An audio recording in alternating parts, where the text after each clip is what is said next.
Masechet Gittin Daf Lamed Zayin. On va commencer par la dernière ligne de Lamed Vav Amud Bet. Maï prosbol. Qu'est-ce que c'est que prosbol? On a déjà vu que c'est une takana de Hillel Azaken qui permettait d'annuler la Shemitah Ksafim afin que les créanciers puissent récupérer leur argent et que l'emprunteur soit obligé de rembourser. Amar Afrizda, quelle est la traduction du mot prosbol? Afrizda nous dit que c'est en fait la contraction de trois mots. Pros, boli ou boti. Pros, le dernier mot de Rashi de cette page, pros, takana, une solution. En fait, le prosbol, c'est une solution que Hillel Azaken a trouvée lorsqu'il s'est rendu compte, il a constaté que les riches ne voulaient plus prêter de peur de perdre leur argent à la fin de la Shemitah. Alors les emprunteurs, les nécessiteux, n'avaient plus de moyens de trouver des emprunts. Alors il a trouvé une solution. Prosbol.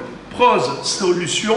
Bol, c'est quoi bol? C'est bouli. Bouli, les riches, les notables. Ou bouti, et les pauvres.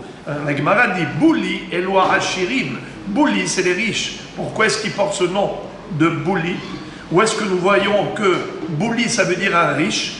Dirti veshavarti et geon ozechem betane Rav Yosef elo bulaot chez Yehuda. En effet, il y a dans le parashat Bechukotai une malédiction.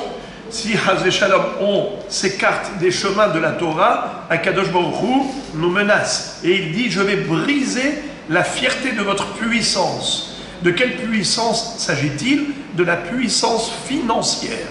Elou Boulaot chez Yehuda. C'est les riches et les notables de la Judée. Eh bien, ils étaient riches, ils vont s'appauvrir.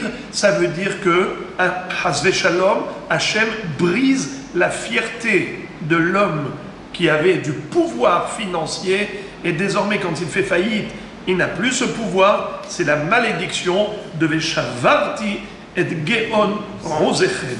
Je briserai la fierté de votre force, c'est-à-dire que les notables, boulaot, les riches, les boulas, ceux qui ont du bol, ceux qui sont riches, Yehuda dans la Judée, ceux-là, eh bien, Hazve Shalom, ils vont faire faillite.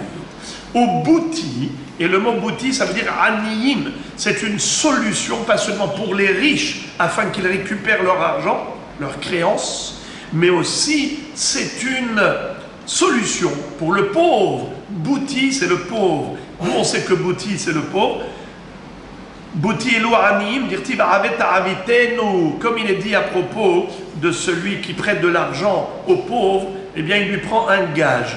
Qui, en général, emprunte de l'argent? C'est les nécessiteux. C'est pas les riches qui empruntent de l'argent, c'est les nécessiteux. Et généralement, pour être sûr qu'ils vont rembourser, on leur prend un avot. La racine du mot avot, c'est bouti. C'est pour ça que le pauvre s'appelle bouti, parce que généralement, c'est lui qui donne le avot aux créanciers. Il donne le gage, le mashkon, pour garantir le remboursement aux créanciers. Alors c'est ça, prosbol. Prosbol, c'est la contraction de trois mots. Pros, boli ou bouti. Une solution pour les riches, une solution pour les pauvres.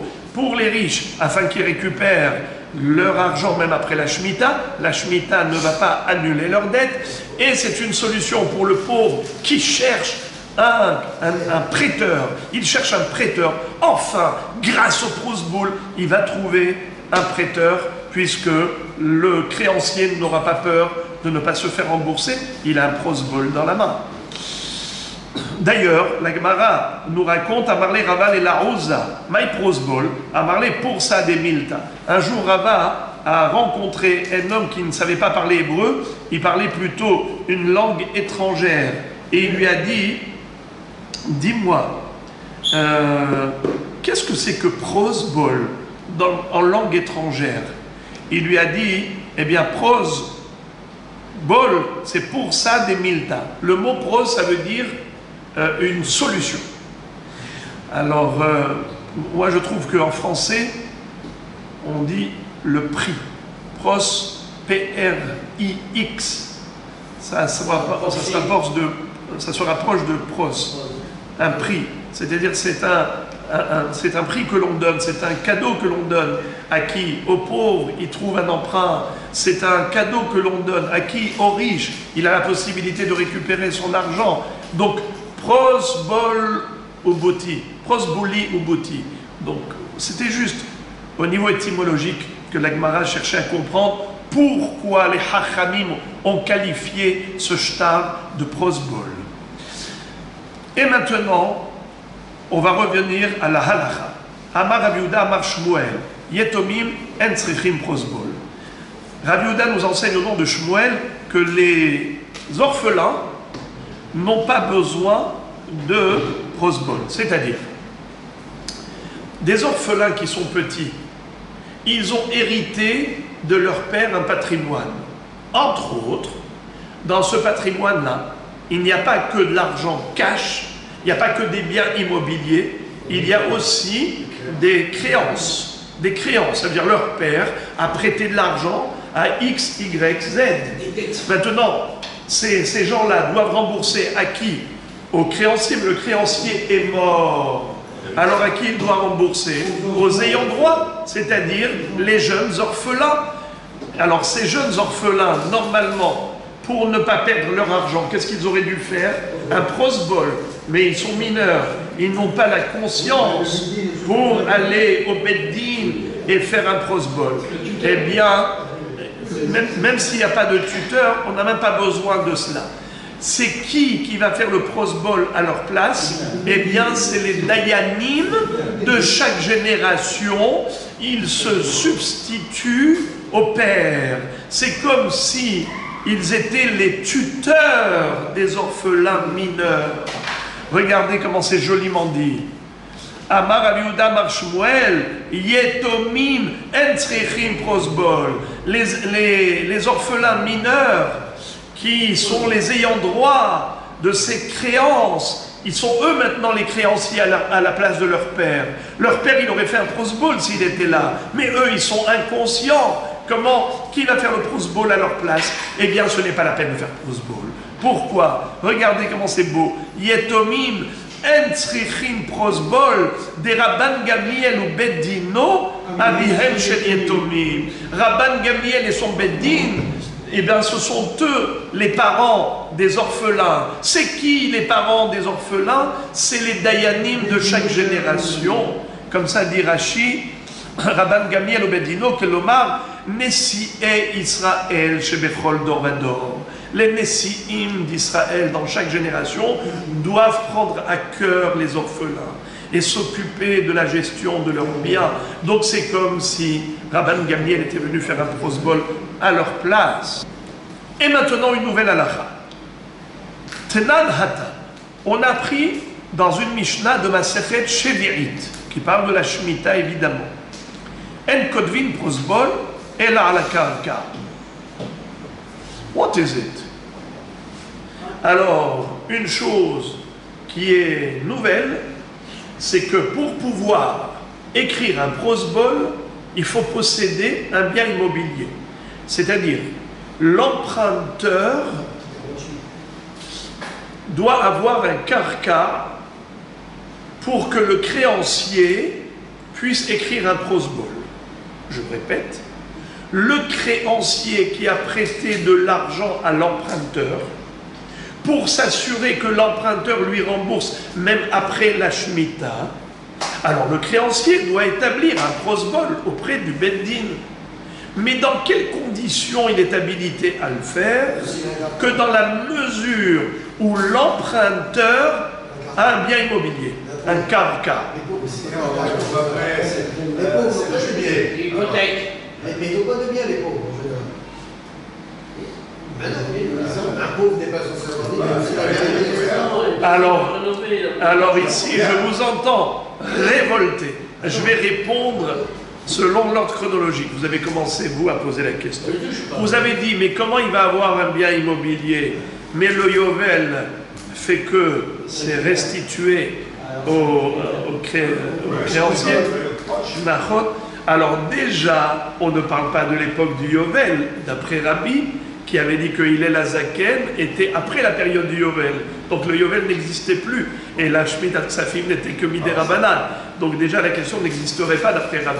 Mais même d'après Rava, qui avait dit, pas comme Abaye, que Hillel s'appuie sur l'enseignement de Rabbi, qui est Vezé Devar Hashmita Shamot, Vishte Shmitot Akatou Medaber, Ahat Shmitat Karka, qui est Yovel, Ahat Shmitat Ksafim, qui est la Shmita classique, et que la Shmita classique dépend du Yovel, et dans les générations où il n'y a plus de Yovel, donc il n'y a plus de Shmita. Et pourquoi il n'y avait plus de Yovel dans le deuxième temple? Parce qu'on n'avait plus la majorité du Ram Israël en Israël.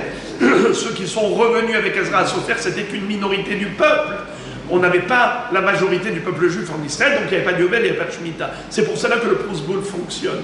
Donc votre question n'existerait pas d'après cette approche de Abaye qui met au diapason Hillel et Rabbi.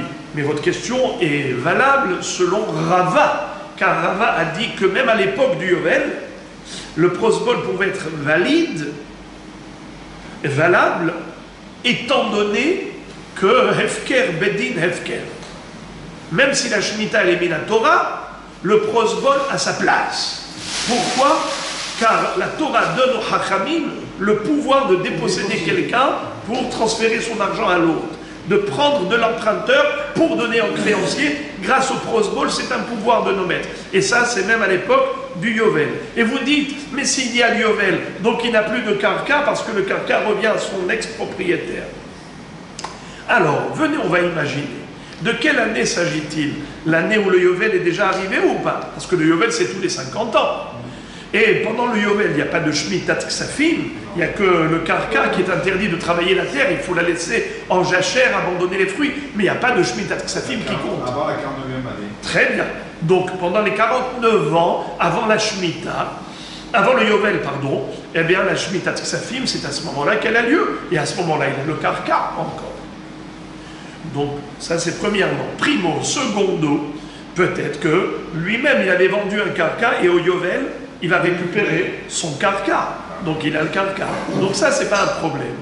Votre question, c'était que généralement, quelqu'un qui a un karka, il est riche. Et s'il est riche, il ne va pas emprunter. Il y a des gens qui ont habité, ils ont une maison, et ils sont surendettés. Donc ça n'a pas forcément de rapport de cause à effet. On peut avoir des riches qui n'ont rien à eux parce qu'ils investissent dans le business, le mobilier, pas l'immobilier, et il y en a qui sont riches en immobilier qui n'ont pas un sou pour manger le matin. Donc ça veut dire qu'en effet, ce sont deux choses différentes. Mais reprenons la logique de cette halakha. On ne peut établir un prosbol que dans la mesure où l'emprunteur possède un bien immobilier. Pourquoi? Quelle est la logique? Rashi explique. En général, un homme ne va pas prêter de l'argent s'il n'a pas l'assurance du remboursement. Qu'est-ce qui peut lui garantir le remboursement? Eh bien, c'est que l'immobilier. Car le mobilier, c'est quelque chose qui bouge. Comment on dit l'argent? Zouzim, ça vient du mot zaz, des choses qui bougent. Aujourd'hui, c'est dans ta main, demain, c'est dans la main de l'autre. Zazim yad leyad. Ça, c'est ce qui est pour le mobilier. Par contre, l'immobilier, tu ne peux pas le voler. L'immobilier, tu ne peux pas le faire disparaître. Il était là et il est là. Donc, c'est la chose, c'est ce qu'on appelle l'hypothèque. Une hypothèque, c'est toujours un bien, en général, de l'immobilier. Parce que les gens ne comptent pas sur le mobilier qui peut disparaître du jour au lendemain. Ok. Alors, étant donné que nous avons une règle, Milta de shriha gazru barabanan. Milta de la shriha lo gazru barabanan. Les Chachamim, quand ils instaurent des choses, eh bien leur institution, elle est généralement par rapport à des cas classiques et pas des cas atypiques. Prêter de l'argent à quelqu'un qui n'a pas de l'immobilier, c'est atypique. Le classique, c'est de prêter à quelqu'un qui a un bien immobilier pour avoir une hypothèque, pour avoir une caution. Très bien. Alors maintenant, si c'est ainsi, le prosbol, c'est aussi une takana de Hachamim. Donc cette takana de Hachamim, elle est généralement que dans la mesure où l'emprunteur a un bien immobilier. On ne peut être commis. Donc voilà ce que nous dit la Mishnah. Répétons. Tnan hatam, en kodvin prosbol ela ala karka. Im en lo, mezakeu betor sadeu kolcheu. Maintenant, quel est le din si l'emprunteur n'a pas de bien immobilier? Alors le pauvre, qu'est-ce qu'il fait? Maintenant le créancier, il a pitié de lui, il aurait voulu lui prêter, même s'il n'a pas de bien immobilier. Mais d'autre part, il faut faire un prosbol. Lui, il veut faire un prosbol. Il dit, attends, moi je ne veux pas t'offrir un cadeau, je ne veux pas te faire un don de tzedaka, je veux bien te prêter. Mais il me faut un prosbol. Or, le prosbol est conditionné par un bien immobilier. Mais tu n'as pas de bien immobilier. Qu'est-ce que je puis faire pour toi? J'ai une idée. Regarde, je vais te trouver la solution de la solution. Je suis sympathique, hein? Je suis sympa envers toi. Je te donne cadeau un petit bien immobilier. Matanar menat le'ahzir. D'accord? Comme ça, on va établir un prosbol quand tu as un bien immobilier. Tu me rends, c'est gentil. Ouais, un jour tu me le rendras. C'est sympa. Mais au moins, au moment où on établit le prosbol, tu es possesseur d'un bien immobilier. Donc, le créancier, non seulement qu'il prête de l'argent, il est super sympa. Il lui donne même matana almenat le'ahzir, un bien immobilier. Ça sert à quoi? À établir le prosbol. C'est-à-dire ce champ, il est toujours chez lui, mais virtuellement, il le rend propriétaire du champ. Maintenant, combien il va lui donner? Quelle est la surface? Alors on va voir. On va voir les amis. La Mishnah nous dit Mezakeu betor sadeu kolcheu. Alors maintenant, vous allez juste me dire comment il fait pour lui faire acquérir ce bien immobilier. D'accord? Par exemple, dans mon champ, moi le créancier, je t'offre à toi, l'emprunteur, un petit bout de mon champ. Kolcheu, et on verra dans la Gemara tout de suite. Mais kama kolcheu, c'est quoi kolcheu? Alors, afilu kelach shel kruv, même le cœur d'un chou. C'est-à-dire, hein? Une salade de choux. Alors, une salade de choux, ça, n'est-ce pas? Il faut une place dans le champ pour que ça pousse. Alors, il y a ceux qui expliquent que c'est le champ lui-même où il y a la place pour planter un cœur de chou, et c'est-à-dire un pied de chou, je veux dire. Et ou bien autre chose, c'est rien que le chou lui-même. Mais comme le chou il est rattaché au sol, c'est comme le sol. Car ce qu'il faut, c'est juste une formalité. Étant donné que Hachamim ont institué que le prosbol soit établi par rapport à un emprunteur qui est possesseur d'un bien immobilier, on n'a pas dit combien. Le minimum, c'est quoi? Juste de quoi planter un cœur de chou, ou un pied. Ou bien, même le pied du chou lui-même, quand il est lié au sol, ça suffit que le créancier ait offert à l'emprunteur le chou qui est rattaché au sol, c'est comme s'il lui a donné de la terre. C'est vraiment une tobacco, c'est fait. Oui, bien sûr.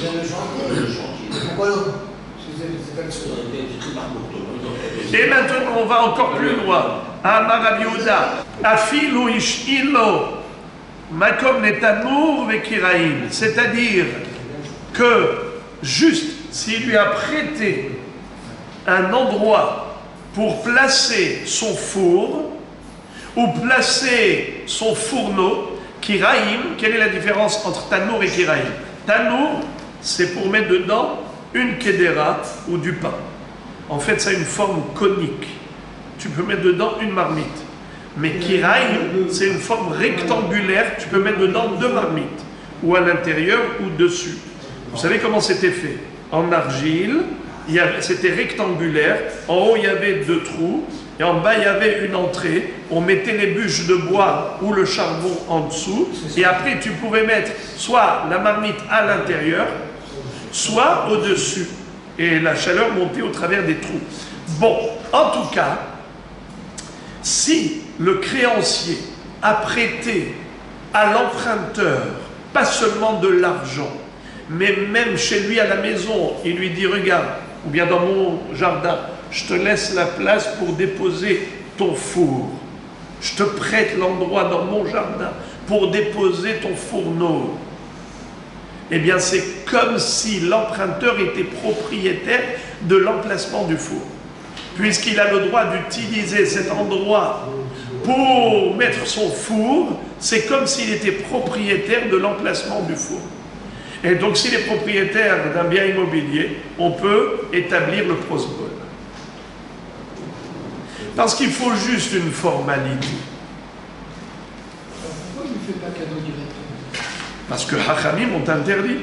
Le prosbol, il a été légiféré par les Hachamim. Et Hachamim ont dit un prosbol ne peut être établi que à condition que l'emprunteur ait un bien immobilier. Non, ce que je veux dire, Les Hachamim, en fait, ce qu'ils ont fait ici, ils ont voulu que le prosbol soit actif.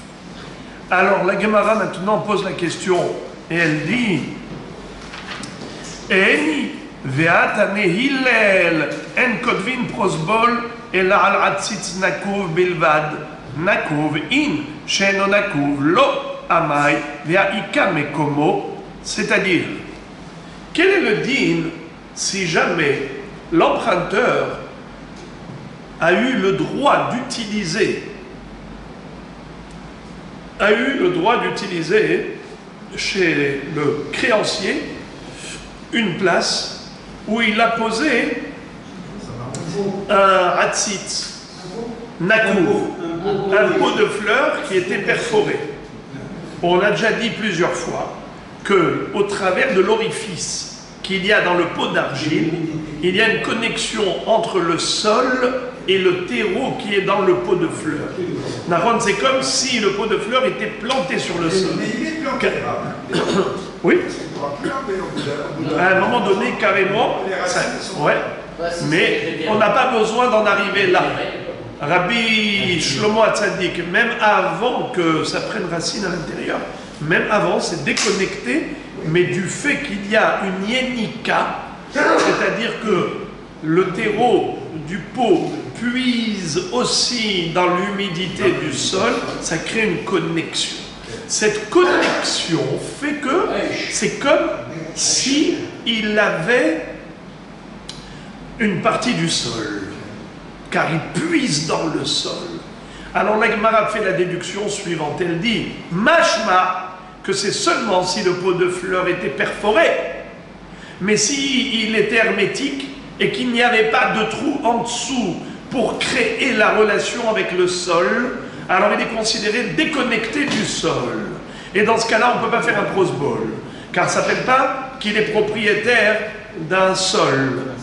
Eh bien, c'est contraire à ce qu'on vient de dire. On a dit que si jamais le créancier a prêté au, comment il s'appelle, à l'emprunteur, ne serait-ce que la place pour poser le tannour et kiraïm, déjà ça s'appelle qu'il est propriétaire de quelque chose. Il n'a même pas besoin d'être propriétaire. Il est suffisant qu'il ait le droit d'usage, d'utilisation de cet endroit où est posé le four, où est posé le fourneau, et c'est comme si ça lui appartenait, cet emplacement. Donc il est propriétaire du sol, propriétaire du bien immobilier. Il est considéré comme tel. Et donc on peut établir un prosbol. Or ici, nous voyons que non. C'est seulement si réellement il y avait une connexion entre le pot de fleurs et le sol au travers du trou. Atzit nakouv. C'est là qu'on dit qu'il a un droit de propriété dans le sol. C'est considéré qu'il est propriétaire du sol. Mais sinon, si c'était hermétique, bien que ce soit posé sur le sol, ce n'est pas considéré une propriété. L'utilisation n'est pas considérée une propriété. Question. Réponse, la tzricha demanach asiche.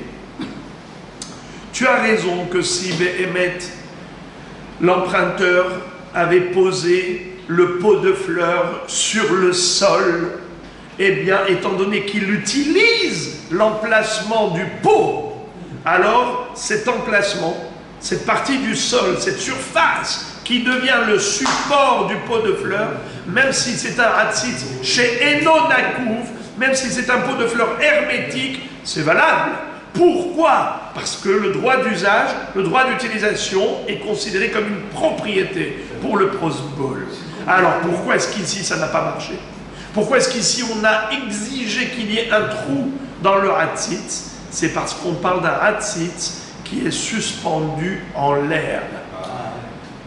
Il est posé sur des sichés, sur des petits pieds très fins, donc il est comme suspendu en l'air, donc il n'a même pas de droit d'utilisation du sol. Et le sol donc ne lui appartient pas. Étant donné que c'est un objet suspendu en l'air et non pas posé sur le sol, voilà pourquoi on ne peut pas écrire un prosbol. Mais écoutez Rabotaï, écoutez, s'il y avait un trou dans ce hatzitz, même suspendu en l'air, ça marche.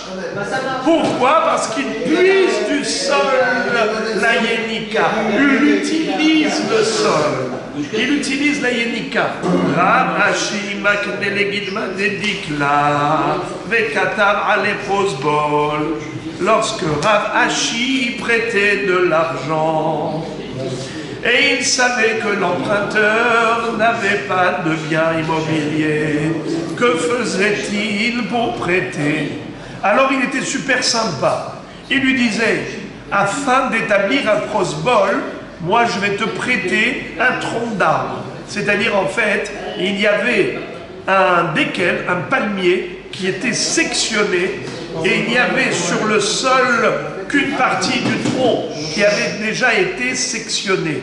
Eh bien, il lui disait, tu vois, ici sur ce tronc-là, tu peux t'asseoir, tu peux poser des scotiarobines, nachot. Eh bien, ce tronc-là, je te l'offre. Bematanal menat le'achzir. D'accord? Après, un jour, tu me le rendras. Mais en attendant, au moment où on écrit le prosbol, tu es propriétaire de ce demi-tronc d'arbre. Parce qu'on avait un palmier qui avait été sectionné, et là, maintenant, tu peux t'asseoir dessus, tu es propriétaire du tronc qui est rattaché au sol. Je te l'offre, ce demi-tronc, je te l'offre, Matanal Menat Le'achzir, le temps d'écrire le prosbol. Il a dit le tronc, il n'a pas dit le carcar. Mais vous avez tout oublié en 5 minutes. On avait dit que même un pied de chou, même un cœur de chou-fleur, les choux-fleurs. On avait dit que le chou-fleur posé sur le sol, rien qui lui a donné le chou-fleur, déjà, du fait qu'il soit rattaché au sol, ça marchait. Je suis méchant, mais rien qu'aujourd'hui, parce que j'ai bu trop de Je pensais que c'était le sol. On avait dit les deux. Oui, oui. Le sol et le droit d'utilisation du sol par le chou. C'est ça. Oui, j'ai compris. Mais le sol, c'est quoi? Un chou, c'est combien? C'est un centimètre carré. 10 cm. On s'en fout. Quelle garantie? Alors, il y a des centimètres. Ah, merci de votre question. Hazak. J'allais passer à côté d'une si belle question. Toda Rabbi Shimon. Je ne sais pas, ça ne leur pose pas de question. Mais merci de votre question. Quelle vivacité d'esprit, quelle pertinence comme toujours. Rabbi Shimon, n'est-ce pas? C'est pas un bonheur d'avoir Rabbi Shimon avec nous. Aïe, aïe, aïe. Allez, je vais répéter la question de Rabbi Shimon. Rabbi Shimon pose une excellente question. C'est vrai que vous avez bien compris, mais la question de Rabbi Shimon, justement, prend toute son intensité maintenant que vous avez bien compris. Il est en train de dire, mais qu'est-ce que c'est que cette histoire-là de formalité? On a dit, c'est juste une question de formalité. Il suffit qu'il ait une toute petite surface de bien immobilier, ou bien même moins que ça encore, juste le droit d'utilisation d'un bien immobilier, déjà c'est considéré comme s'il était propriétaire. Tout va bien dans le meilleur des mondes. Mais quelle est la base de tout cela? On a expliqué au début que la raison pour laquelle les Chachamim ont conditionné le prosbol par une propriété de bien immobilier, quelle est la svara, quelle est la logique? On a dit parce que, en général, un homme normalement constitué, qui a une logique rationnelle, il ne va pas prêter son argent à quelqu'un qui n'a pas les moyens de rembourser. Marron, dans le sens où une personne, si elle ne peut pas rembourser de l'argent, alors je vais lui prêter, moi. On ne prête qu'à celui qui en a les moyens. Marron. Alors maintenant, dites-moi, quelqu'un qui a juste de quoi poser là-bas un chou. D'accord? Ou bien même pas. Il a juste le droit d'utiliser l'endroit pour poser son four. Moi, je vais lui prêter de l'argent. Mais quoi? Moi, je suis en train de lui payer maintenant. De lui prêter 100 000 shekels. Qu'est-ce qu'il a, lui, maintenant? Quelque chose qui vaut 1000 shekels, 2000 shekels. Qu'est-ce que je vais lui faire avec? Alors, Abota, écoutez ça. C'est très, très fort. C'est qu'on peut jouer à l'histoire de Katina et Abaye. C'est la réponse de Rashi. Cette question, c'est Rashi qui la pose, et Rashi répond qu'on a déjà vu le jeu d'accordéon. C'est qu'en fait, je vais prélever, et ensuite il va racheter, je vais reprélever, ensuite il va racheter, je vais reprélever. Et on peut faire ça 1000 fois, jusqu'à ce que je récupère tout mon argent.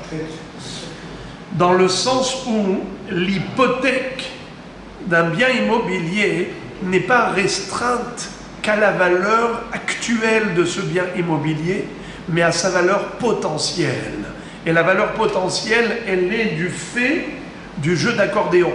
C'est-à-dire que je peux saisir ce petit bout de bien immobilier, mais ensuite, le propriétaire, il va venir, il va dire « Ah là là, tu m'as saisi, tiens l'argent, je voudrais délivrer mon bien immobilier. » Et ensuite, je le ressaisis. Et après, après je ressaisis.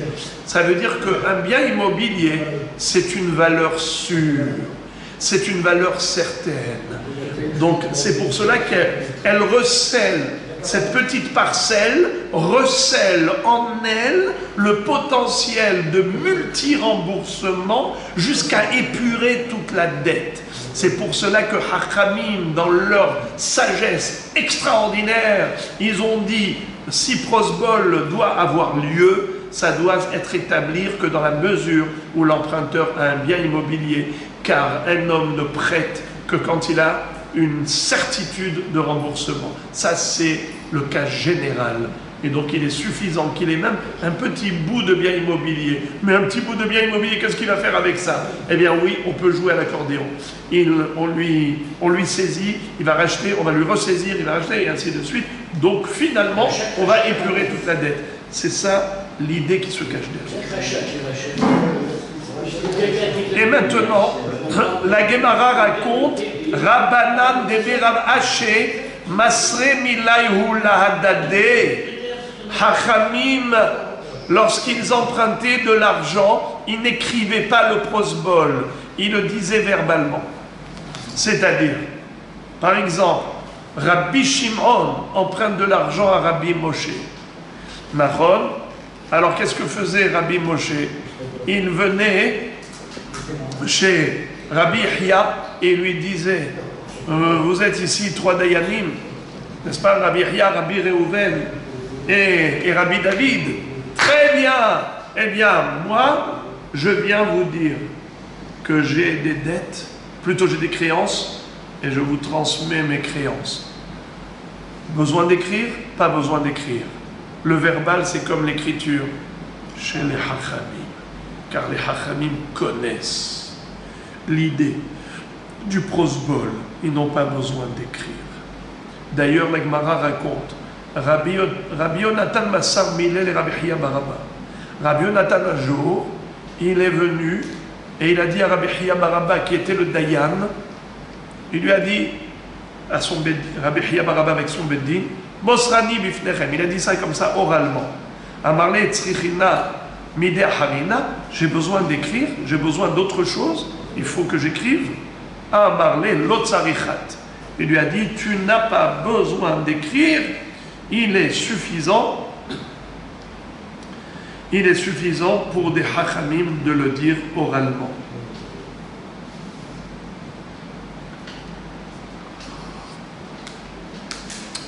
Tanu Rabbanan, en lo karka, vel'arev yesh lo karka, kotvin alav prosbul. Vous savez c'est quoi arev? Un garant. Imaginons que l'emprunteur a 0 karka, mais son garant est propriétaire de karka. Est-ce qu'on peut écrire un prosbol? Réponse oui. Étant donné que le arev, le garant, il a un karka, c'est comme si l'emprunteur avait un karka. L'Arev, lo vel'arev en karka. La hayav lo yesh karka. Kotvin alav prosbol. Mide Rabbi Natan. Écoutez Rabotai, quelque chose d'extraordinaire. Réhouven, Shimon, Lévi, Yehuda. Réhouven a prêté de l'argent à Shimon. Shimon n'avait pas de karka. Qui était le Arev, le garant? Lévi. Il a dit à Réhouven, t'inquiète. Si jamais Shimon n'a pas de quoi te rembourser, moi, je te rembourse à sa place. Mais même lui, le Lévi, le Arev n'a pas de karka. Alors répétons, ni Shimon, l'emprunteur, ni Lévi, le Arev, n'ont un bien immobilier. Par contre, Yehuda, qui est-il? Yehuda, c'est l'emprunteur de Shimon. Écoutez bien. Shimon a emprunté à Réhouven. Shimon a prêté à Yehuda. Ça existe, ça? Que quelqu'un qui... C'est un sous-prêt. Quelqu'un qui a prêté emprunte? Eh bien oui. Malheureusement, quand Shimon avait prêté de l'argent à Yehuda, il était riche. Ensuite, il est devenu nécessiteux. Il va voir Yehuda et lui dit, dis-moi, tu peux me rembourser? Il dit, j'ai pas d'argent pour l'instant. Un jour, je te rembourserai. Je te promets. Qu'est-ce que fait en attendant Shimon? Il a besoin de vivre. Il va voir Réhouven, il lui dit, tu peux me prêter de l'argent? Il lui dit, t'as un karka? Il dit non. Alors je peux pas faire un prosbol. Et si je me fais avoir pendant la Shemitah, je te prête et après la Shemitah elle va annuler la dette. Moi je vais écrire un prosbol, t'as pas de karka. Et il lui a dit, tu as un Arev? Lévi. Lévi il a un karka? Non, il n'a pas. Mais sachez une chose, Yehuda, je lui ai prêté une fois de l'argent. Et lui, il a un karka. Yehuda a un karka. Alors écoutez ça, Réhouven peut écrire un prosbol par rapport au prêt qu'il a prêté à Shimon, bien que ni Shimon ni Lévi le Arev n'ont un karka, mais Yehuda, l'emprunteur de Shimon, lui, il a un karka, c'est ce qui permet à Réhouven d'écrire un prosbol vis-à-vis de Shimon. Et de prêter de l'argent à Shimon. Alors répétons les mots. Répétons les mots. Réhouven écrit prosbol, afalpi, shelo, vela'arev, en karka. C'est qui l'eau? Shimon n'a pas de karka. L'Arev, c'est qui? Lévi n'a pas de karka. Aval, la hayavlo, yesh lo karka. C'est qui la hayavlo? Yehuda, il est hayav à qui? Shimon. À Shimon. Lui, il a un karka. Et Rabotai, qui est-ce qui peut me dire pourquoi ça marche? Parce qu'ils sont liés, Yehuda, ils sont liés à Shimon. Donc l'argent de Yehuda va partir pour... Eh bien, mes frères et mes amis, c'est très très beau. Nous avons une règle que la Gemara va nous enseigner immédiatement, c'est la règle de Rabbi Natan. Mi de Rabbi Natan, de Tanya, Rabbi Natan Omer, Minayin la noshe b'havero mane, b'havero, Minayin shemotzi'in mize, venotnim laze, Talmud lomar, venatan la asher hacham lo. C'est-à-dire, imaginons par exemple, quelqu'un, Réhouven doit de l'argent à Shimon. Shimon doit de l'argent à Lévi. À qui Réhouven doit maintenant l'argent? À Lévi. Bravo. Indirectement, la dette, elle passe à la troisième personne. Étant donné que Shimon doit à Lévi et Réhouven doit à Shimon, Alors Réhouven, c'est comme s'il doit à Lévi directement. Alors maintenant, puisque Yehuda doit de l'argent à Shimon, et Shimon doit à Réhouven, Yehuda a un carca, eh bien, quand Réhouven a prêté à Shimon, c'est comme s'il a prêté à Yehuda. Et Yehuda, maintenant, quand il doit à Réhouven. Lui, Yehuda, l'emprunteur, il a un carca, oui. Eh bien, c'est bon, on peut écrire un prosbol, même pour le prêt de Réhouven à Shimon. On apprend de quel pasouk? Venatan la Asher Hachamlo. De quoi ça parle? Ça parle de Hacham Gezelot. Lorsque quelqu'un a volé à une personne, et cette personne devait à une autre personne, le voleur doit rembourser pas uniquement au volé, mais au propriétaire, c'est-à-dire à celui à qui le volé doit de l'argent. Vous entendez? Au créancier du volé. Le voleur donnera l'argent au créancier du volé. Je ne sais pas si je me suis fait comprendre. Non. Alors, regarde. Réhouven, Shimon, Lévi.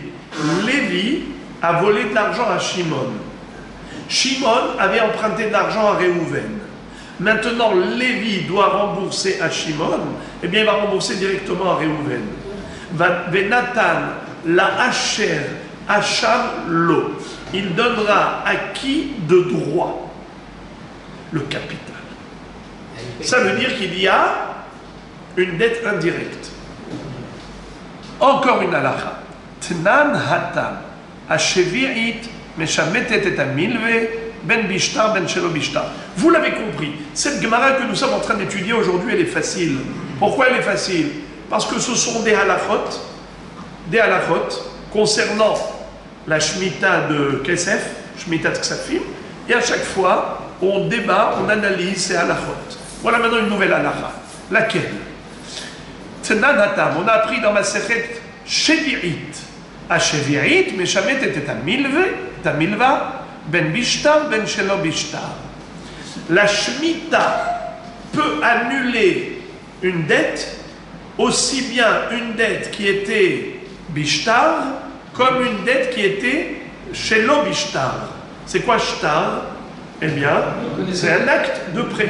Donc un acte de prêt écrit ou bien un prêt verbal. C'est quoi un prêt verbal? Non, c'est sans shtar. On a dit que c'est sans shtar. C'est sans shtar au Milva, bishtar et shelo bishtar. Il y a milva alpe et il y a milva bishtar. C'est quoi milva alpe?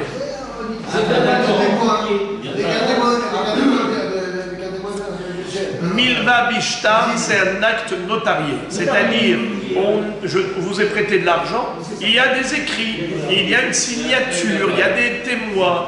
Maintenant, si c'est une milva qui n'est pas bishtar, en général, la traduction du mot milva, lo bishtar, eh bien c'est milva alpe. Quelle est la différence entre bishtar et alpe, écrit ou oral? Alors dites-moi, qu'est-ce que c'est qu'un prêt oral? Sur la parole. Sur la parole. Est-ce qu'il y a des témoins? Oui. Non. Combien? 3. Voilà. Il y a 2 témoins qui ont vu que j'ai prêté de l'argent. Mais ce n'était pas écrit. Il n'y a aucune trace écrite. Il n'y a que des témoins visuels du prêt. D'accord? Alors maintenant, les frères et les amis, écoutez bien. A priori, c'est ça la traduction. Que la Shemitah a le pouvoir d'annuler toutes sortes de dettes, que ce soit une dette écrite ou une dette orale. C'est ça, a priori, la traduction. Mais nous allons voir qu'il y a une mahloket. Comment traduire réellement cela? Regardez. Rav ou Shmuel, on va voir 2 contre 2. C'est qui les 2 contre 2? Rabbi Yochanan et Rish Lakish contre Rav et Shmuel. Rav ou Shmuel d'Amre Tarvaïhu, Rav et Shmuel qui ont dit tous les deux Bishtar, Shtar sheyeshbo acharayut nechassim, shelo bishtar shenbo acharayut nechassim, kol sheken milve alpe. Alors ils nous disent comme ça. Shtar, quand il est écrit ici milve bishtar, c'est pas seulement que c'est écrit, que c'est un acte notarié. C'est beaucoup plus fort. C'est qu'il y a une hypothèque. Aharayut Nechassim, ça veut dire qu'on a écrit les biens immobiliers seront hypothéqués. Il y a des biens immobiliers, il y a une hypothèque, il y a une garantie. Comment ça s'appelle une hypothèque? Aharayut, garantie. D'accord? Maintenant, shtar, shelobishtar, c'est quoi? C'est pas qu'il n'y a pas du tout d'écriture. Il y a une écriture, mais il n'y a pas d'hypothèque. On n'a pas précisé l'hypothèque immobilière.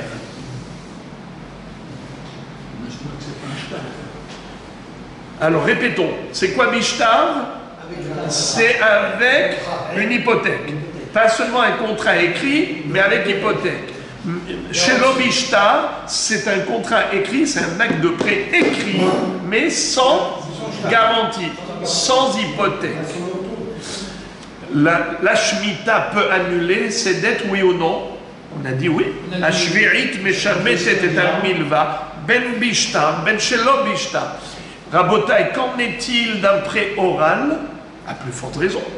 Si la Shemitah elle a le pouvoir d'annuler même des créances écrites et même des créances avec une hypothèque, à plus forte raison une créance orale. Eh bien, à plus forte raison. S'il n'y a rien d'écrit, c'est sûr que la Shemitah peut annuler. Si déjà un prêt écrit et même hypothéqué, il est annulé avec la Shemitah, plus forte raison, un prêt oral. Ok, je crie juste pour crier. Rabbi Yochanan et Rabbi Shimon ben Lakish, de Amre Tarvayu, Bishtar, Shtar Shenbo Harayut Nechassim, Shelo Bishtar Midve Alpe, Aval Shtar Sheshbo Harayut Nechassim et Nomesham. Rabbi Yochanan et Rish Lakish ne sont pas d'accord avec Rabbi Shimon. Et ils disent non, non, non. Il faut prendre les choses à la lettre. Ça veut dire quoi, Milva Bishtar? Un acte de prêt, c'est-à-dire un prêt écrit. Un prêt écrit. Est-ce qu'on a parlé de Harayut? Non, alors on n'a pas parlé de Harayut. Alors, on va prendre des choses au pied de la lettre. Traduction.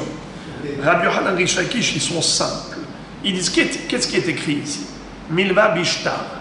Milva lo bishtar. C'est difficile à traduire. Il n'y a rien à traduire. Il n'y a rien à comprendre. C'est simple comme bonjour. Milva bishtar, ça veut dire un prêt écrit. Et milva shelo bishtar, c'est un prêt oral. C'est tout. Est-ce qu'on a parlé de garantie? Non. Eh bien, puisqu'on n'a pas parlé de garantie, maintenant, nous, on va parler de garantie. Si c'est comment on appelle ça, un prêt écrit avec garantie, la Shemitah ne peut pas annuler. La Mishnah nous a dit que la Shemitah peut annuler qu'une créance qui est soit écrite, soit orale. Mais elle n'a pas parlé de Harayut. Mais s'il y avait Harayut, dans ce cas-là, la Shemitah ne peut pas annuler. Pourquoi? Pourquoi, quand il y a une hypothèque, selon Rabbi Yochanan et Rish Lakish, la Shemitah n'est pas efficace? Elle n'a pas d'effet sur un prêt pour lequel il y a une hypothèque. Car l'hypothèque, c'est quoi? C'est une garantie de remboursement, mais mieux encore, Rachid dit, c'est comme si le créancier avait déjà saisi le bien hypothéqué. S'il a déjà saisi, donc c'est comme un prêt déjà remboursé. La Shemitah, elle n'annule que des prêts qui n'ont pas été remboursés. Or, ce prêt, il est considéré comme déjà remboursé. Comment? Eh bien, l'hypothèque fait que c'est comme si c'est déjà remboursé. Il devient propriétaire du bien. Il devient propriétaire du bien. Comme ça dit Rachid. Rachid dit Eno meshamet dekegavui dami ukmo shakarkarot behezkat amalvehem ukvuyot mamash ve'en kan hov. C'est comme si le créancier a déjà saisi le bien immobilier. Alors les frères et les amis, Tania Kavate de Rabbi Yochanan et Rabbi Shimon ben Lakish. La Gemara cite une braïta qui corrobore l'opinion de Rabbi Yochanan et Rish Lakish. Qu'est-ce qu'elle dit cette braïta? Shtar hov meshamet. Ve'im yeshbo harayut nechassim eno meshamet. La braïta nous dit clairement que même un prêt écrit avec un shtar chov, la shmita est efficace et elle annule la dette. Par contre, s'il lui a dit voilà, ce bien il est hypothéqué, elle n'en met jamais. C'est exactement comme on a vu. Tanya Idach, encore une braïta qui va dans le même sens. Si Yemlo Sadeh Ahad Be'alvaato, elle n'en met jamais. Si par exemple, il lui a dit, tu vois ce champ-là, si Yemlo, il lui a précisé, il lui a indiqué un champ précis qui sera hypothéqué pour le prêt, alors dans ce cas-là, la Shemitah elle n'est pas efficace. Elle ne peut pas annuler les dettes. Pourquoi? Parce que c'est comme, on a dit, c'est comme si le créancier avait déjà saisi le bien. Il s'est déjà fait rembourser. Donc il n'y a pas de Shemitah pour un prêt déjà remboursé. Velorod est là, et non seulement cela, mais même dans le cas suivant. Afilu katav kol nechasai aharain ve'arvain lecha eno meshameh. Même s'il ne lui a pas indiqué un champ précis en tant qu'hypothèque, il lui a juste dit de manière générale tous mes biens sont assujettis au remboursement, bien qu'il ne lui a pas donné un bien immobilier précis qui correspondait à la valeur et au montant du prêt, il lui a dit de manière générale, eh bien pareil, et non mais Shamet, la Shemitah n'aura pas d'effet sur un tel prêt, car l'hypothèque est une hypothèque. La Gemara raconte une histoire. Kéribé de Rabbi Assi avalé à Ushtara. Il était une fois un proche parent de Rabbi Assi. Avalé à Ushtara. Il était créancier et il avait un acte de prêt, comme preuve qu'il a prêté de l'argent. En plus, il y avait précisé, stipulé dans cet acte de prêt, une hypothèque. Atal et Kamé de Rabbi Assi, il est venu chez Rabbi Assi. Amarle Meshamet ou Eno Meshamet. Il lui a dit, est-ce que ça annule ou pas? Il lui a dit non. Ne t'inquiète pas. La Shemitah ne va pas annuler ta créance, tu pourras réclamer ta dette après. Shafke ve'atal et Kamé de Rabbi Hanan.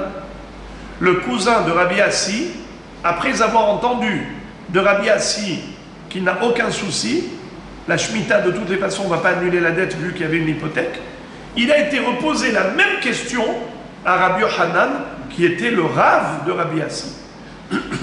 Et qu'est-ce que lui dit Rabbi Hanan? Le contraire. Atal Kamé de Rabbi Hanan, il lui a dit le contraire. Il lui a dit la Shemitah va annuler cette dette, malgré l'hypothèque. Atal Rabbi Assi de Kamé de Rabbi Hanan. Alors Rabbi Assi était à ce moment-là très ému. Il était retourné. Il court chez Rabbi Hanan. Et Amarle, Meshamet ou Eno Meshamet? Rabbi, il y a une hypothèque. Amarle, Meshamet. Il a dit oui, c'est Meshamet. La Shemitah va annuler la dette. Il lui a dit, Vehamar ou Dehamar Eno Meshamet. Je ne comprends pas. Vous avez dit vous-même avec Rish Lakish, tous les deux, vous étiez d'accord pour dire que si à Harayut Nechassim, Eno Meshamet. Et là maintenant vous dites Meshamet.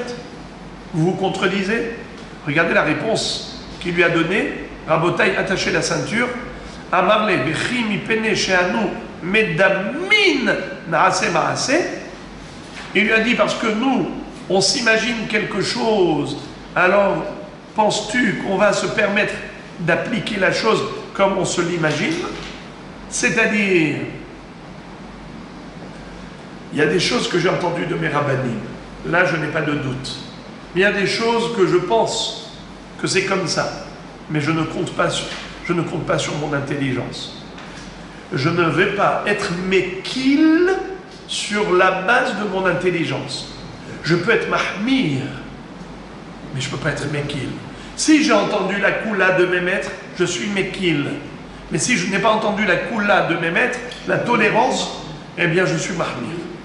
Là par exemple, je pense qu'il faut être mekil, mais je ne veux pas me permettre dans la pratique d'être mekil. C'est-à-dire, selon mon idée, qu'est-ce que j'ai dit? Eno meshamet. Et donc le créancier peut aller saisir le bien immobilier en disant tu me dois. La Shemitah, elle n'a pas d'effet sur une dette pareille. Et donc on va aller au Beddin et le Beddin vont saisir le bien immobilier pour rembourser. D'accord? Pour le faire rembourser. Rabbi Yochanan dit non, je ne peux pas me permettre de faire une chose pareille. Moi, en tant que Beddin, d'aller obliger l'emprunteur à rembourser en disant, puisque c'était un prix hypothéqué, un prêt avec hypothèque, alors c'est comme si c'est déjà remboursé, la Shemitah n'a pas d'effet. Ah non, non, non, non. Je ne vais pas jusque-là. C'est mon idée, mais je ne vais pas la mettre en pratique. Car ce n'est pas parce que je pense que c'est comme ça que je vais agir selon mon idée, mon opinion. Si je l'avais entendu de mes maîtres, oui. Mais si je ne l'ai pas entendu de mes maîtres, même si je le pense, je ne vais pas me permettre d'aller saisir quelqu'un pour rembourser l'autre en faisant une action. Je reste inactif. Comme dans le doute, on s'abstient. Alors il fait un prosbol. Bien sûr, il faut faire un prosbol, mais s'il a pas fait, ici on parle de quelqu'un qui n'a pas fait de prosbol. D'accord. Mais si on parle de quelqu'un qui n'a pas fait Il n'y a pas de prosbol. Alors regardez, à Marley Beatani à Kavaté des morts, il lui a dit je comprends pas, mais on a trouvé une braïta qui soutenait votre opinion. À Marley Din Mahaï Bet Shamahi de Amre Shtar Aom et Igbot Kegavoui Dami. Il lui a dit là-bas, peut-être que ça va que d'après Bet Shammai. Bet Shammai, eux ils pensent que un shtar c'est comme déjà encaissé. Bet Shammai et Bet Hillel, ils ont une mahloket dans la Sechet Sota à propos d'une ketouba. Est-ce que qui est considéré comme étant le détenteur du bien immobilier? La femme qui a la ketouba ou le mari qui doit pour la ketouba?